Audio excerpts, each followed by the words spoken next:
नमस्कार दोस्तों, मैं आर कुमार सैनी, वैदिक एंड केपी एस्ट्रोलॉजर हाजिर हूँ आपके साथ आज एक नया विषय लेके, जिसके अंदर आज अपन चर्चा करेंगे सूर्य के बारे में।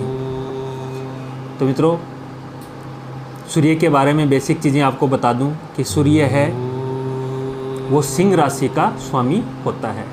काल पुरुष की कुंडली के अंदर पंचम स्थान है, जहाँ पे 5 अक्षर जो लिखा होता है वो सिंह राशि होती है और उसका स्वामी बनता है सूर्य।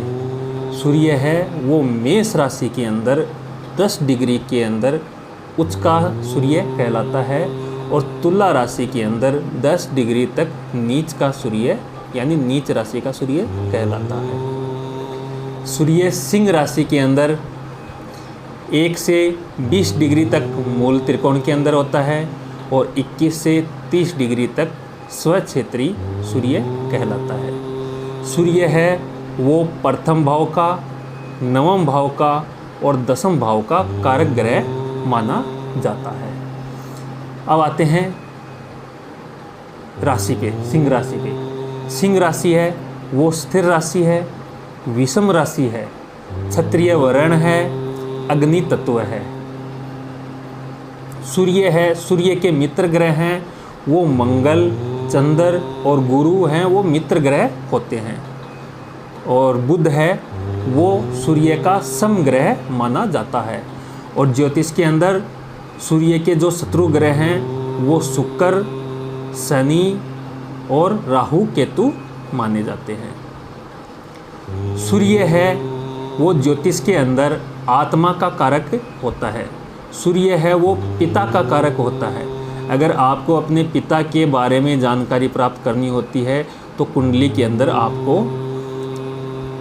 सूर्य की स्थिति, उस पे पड़ने वाली दृष्टि, वो किस राशि के अंदर किस नक्षत्र के अंदर स्थित है, उसके बारे में अध्ययन करके आप अपने पिता की स्थिति, स्टेटस, उनके जीवन के बारे में, उनके स्वास्थ्य के बारे में पता लगा सकते हैं।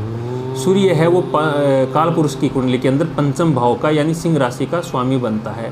पंचम भाव से संतान, विद्या, मनोरंजन, यांत्रिक ज्ञान, विद्या, बुद्धि, शेयर बाजार, सट्टा बाजार, लॉटरी आदि का विचार है अपन ज्योतिष के अंदर पंचम भाव से करते हैं।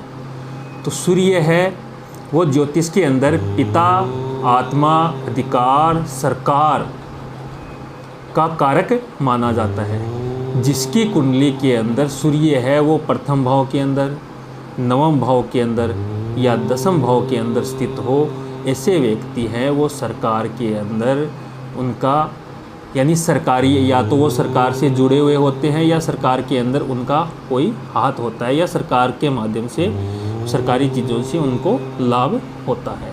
यानी सरकार का प्रत्यक्ष जो कारक है वो सूर्य होता है, क्योंकि सूर्य है वो ग्रहों के अंदर राजा है, रूलर यानी शासन करने वाला जो ग्रह है, और सभी ग्रहों का राजा है वो सूर्य ही कहलाता है। इसलिए सरकार का कारक ज्योतिष के अंदर सूर्य को ही माना जाता है। अब बात करते हैं कि सूर्य है कैसा फल देता है। अगर कुंडली के अंदर सूर्य उच्च का हो, स्वय राशि हो या मित्र ग्रहों के साथ मित्र ग्रहों की राशियों के अंदर बैठे हुए हो, तो व्यक्ति को अधिकार, पद, मान, सम्मान, धन, दौलत, शिक्षा, संतान, इन सब का लाभ बेहतरीन मिलता है। यानी जीवन के अंदर उसकी तरक्की निश्चित होती है अगर सूर्य की स्थिति है कुंडली के अंदर अच्छी पोजीशन के अंदर स्थित हो, अच्छे नक्षत्रों के अंदर स्थित हो, कोई भी पाप प्रभाव सूर्य के ऊपर यानी सूर्य के शत्रु ग्रहों की दृष्टि सूर्य के ऊपर न हो, और सूर्य है केंद्र या त्रिकोण के अंदर शुभ ग्रहों के साथ शुभ राशि के अंदर स्थित हो, ऐसा व्यक्ति को पिता से लाभ, सरकार से लाभ, सरकारी नौकरी से लाभ, मान, सम्मान, रुतबा, यश, सब कुछ अपने जीवन के अंदर बेहतरीन रूप से प्राप्त होता है। अब बात करते हैं सूर्य के अंतर्गत आने वाले व्यवसाय कि जिस कुंडली के अंदर सूर्य अच्छी कंडीशन के अंदर हो या कुंडली का कारक ग्रह सूर्य हो, उन लोगों को कौन से व्यवसाय करने चाहिए। तो मित्रों, जिनकी कुंडली के अंदर सूर्य है वो केंद्र का या त्रिकोण का स्वामी बनता है और अच्छी पोजीशन के अंदर हो, ऐसे लोग हैं वो मंत्री पद, राज्यपाल, प्रधानमंत्री, राष्ट्र अध्यक्ष, किसी कंपनी का निर्देशक या प्रबंधक,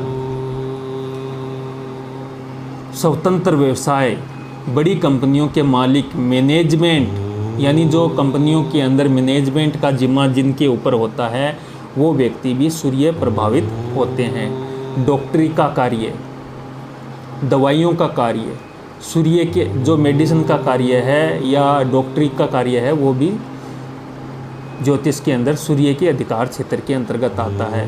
अग्नि से जुड़ा कार्य, यानी जितने भी कल कारखाने, तोप या जितने भी आयुध निर्माण होता है जिनके अंदर अग्नि का या हथियारों का उपयोग होता है, ऐसे व्यवसाय भी सूर्य के अंतर्गत आते हैं। ऊनी कपड़े, जौहरी, गोल्ड का सामान, शेयर बाजार, सट्टा बाजार, ये सब भी सूर्य के अधिकार क्षेत्र के अंतर्गत आते हैं। जिनकी कुंडली के अंदर सूर्य अच्छा हो वो व्यक्ति शेयर बाजार के अंदर भी बहुत अच्छा लाभ कमाता है। अगर मंगल या बुध के साथ उनकी दृष्टि या युति संबंध बन रहा हो तो निश्चित तौर पे ऐसा व्यक्ति है शेयर बाजार से अच्छा खासा धन लाभ प्राप्त करता है। जिसकी कुंडली के अंदर सूर्य अच्छा हो ऐसा व्यक्ति सरकारी नौकरी के अंदर, शिक्षा विभाग के अंदर भी अच्छे पोस्ट पे, अच्छे पद पे, निर्देशक के पोस्ट तक भी होते हैं। अगर सूर्य त्रिकोण का स्वामी होके त्रिकोण में या केंद्र में बैठा हुआ हो तो भी व्यक्ति धर्म के क्षेत्र के अंदर अपना नाम कमाता है। ऐसा व्यक्ति एस्ट्रोलॉजी, ज्योतिष के क्षेत्र के अंदर भी अपना नाम कमाता है। तो कुंडली के अंदर अगर सूर्य कारक ग्रह हो, अच्छी पोजीशन के अंदर हो तो ऐसा जातक है पैतृक व्यापार करे तो भी उसको बहुत लाभ होता है। कपड़े का व्यापार करे तो भी लाभ होता है। लकड़ी से संबंधित व्यापार करे, शहद का व्यापार करे, या जो स्वतंत्र व्यवसाय हैं, खाने पीने के जो सामान होते हैं, यानी पंचम भाव पेट का होता है, पंचम भाव का स्वामी सूर्य होता है। पेट से संबंधित यानी खाने पीने का जो सामान है वो अगर उसका भी व्यापार अगर व्यक्ति करे तो निश्चित तौर पे उस क्षेत्र के अंदर भी सफल होता है। सूर्य प्रभावित व्यक्ति को केमिस्ट्री या मेडिसिन या जियोग्राफी, इनसे संबंधित विषयों के अंदर पढ़ाई करनी चाहिए। इससे संबंधित शिक्षा है वो ग्रहण करनी चाहिए ताकि जीवन के अंदर आगे व्यक्ति के ऊपर सूर्य का जो प्रभाव और उसको शुभ फल जो मिलने वाले हैं उनका उसको उसकी ज़िंदगी के अंदर भरपूर योग या भरपूर लाभ उठाने का मौका मिल सके।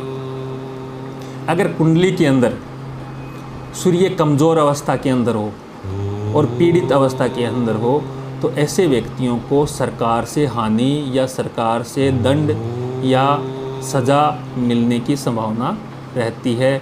ऐसे व्यक्तियों पे जिनकी कुंडली के अंदर सूर्य है वो शत्रु ग्रहों की दृष्टि के अंदर या शत्रु ग्रहों के साथ में बैठे हों या 6, 8, 12वें स्थान के अंदर हो, ऐसे व्यक्तियों को कोर्ट केस कचहरी आदि के माध्यम से भी हानि उठानी पड़ती है। उनके ऊपर मान सम्मान की हानि या कोई झूठा आरोप लगने की भी बहुत ज़्यादा संभावना रहती है और समाज कुटुंब के अंदर बदनामी के योग बनते हैं। तो कुंडली के अंदर अगर सूर्य है वो कमज़ोर या ख़राब स्थिति के अंदर या पीड़ित अवस्था के अंदर हो तो ऐसे व्यक्तियों को आँखों से संबंधित समस्याएं यानी कम उम्र के अंदर ही चश्मा लग जाना या आँखों की रोशनी कमज़ोर हो जाना या उसको दृष्टि संबंधी कई समस्याएं उत्पन्न हो जाती है।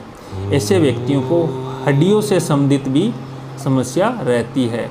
पिता को भी स्वास्थ्य की समस्या होने की संभावना रहती है अगर सूर्य कुंडली के अंदर कमज़ोर पीड़ित अवस्था के अंदर हो। सूर्य है वो पेट का भी कारक होता है, गाल ब्लैडर का भी कारक होता है, हृदय का भी कारक होता है और चेस्ट का जो निचला हिस्सा है उसका कारक भी सूर्य होता है। तो इन सभी चीज़ों के अंदर भी समस्या उत्पन्न होने की संभावना रहती है अगर सूर्य कुंडली के अंदर खराब अवस्था के अंदर हो। ये तो थी सूर्य के बारे में महत्वपूर्ण जानकारियाँ।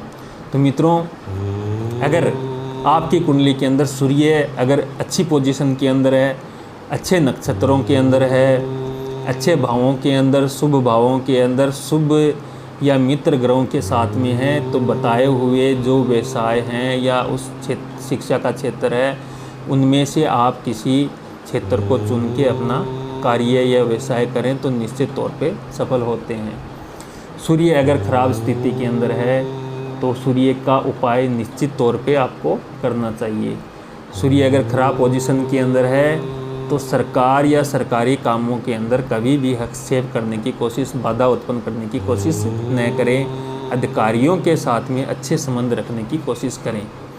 पिता का हमेशा आशीर्वाद लेते रहें, वो पिता के साथ में भी अच्छे संबंध बनाएं। और ऐसी कोई वस्तु न खाएं जिसके कारण अग्नि तत्व की बढ़ोतरी होती है, जो अपने पेट के, अपने लीवर को, अपने गाल ब्लैडर को जो नुकसान पहुंचाए, ऐसी चीज़ों से परहेज करना चाहिए। सूर्य को अच्छा करने के लिए हमेशा पिता का सम्मान करें, पिता से आशीर्वाद करें लेवें। और सूर्य को बल देने हेतु सूर्य का रत्न, माणिक्य सोने के अंदर या तांबे के अंदर ज़रूर धारण करें, जिससे सूर्य है कि नेगेटिव फल हैं वो काफ़ी हद तक कम हो और आपको सूर्य के अच्छे फल प्राप्त होवें।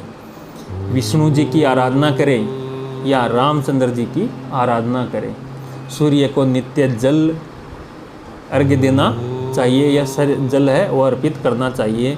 और जल देते वक्त ये चीज़ें ध्यान रखना कि सूर्य के जब आप जल दे रहे होते हैं तो सूर्य जो जल की जो धारा है उसके अंदर से सूर्य आपको दिखाई दे रहा हो, तो उस तरह से दिया हुआ जल है। तांबे के लोटे के द्वारा जल देना है, तो इस तरह की पोजीशन के द्वारा अगर दिया हुआ जो जल है वो आपको सूर्य के जो पॉजिटिव रिजल्ट हैं, जो सकारात्मक परिणाम हैं, वो देने के लिए बहुत हद तक कंडीशन लागू हो जाती है। तो मित्रों, ये तो थी सूर्य के बारे में महत्वपूर्ण जानकारियाँ।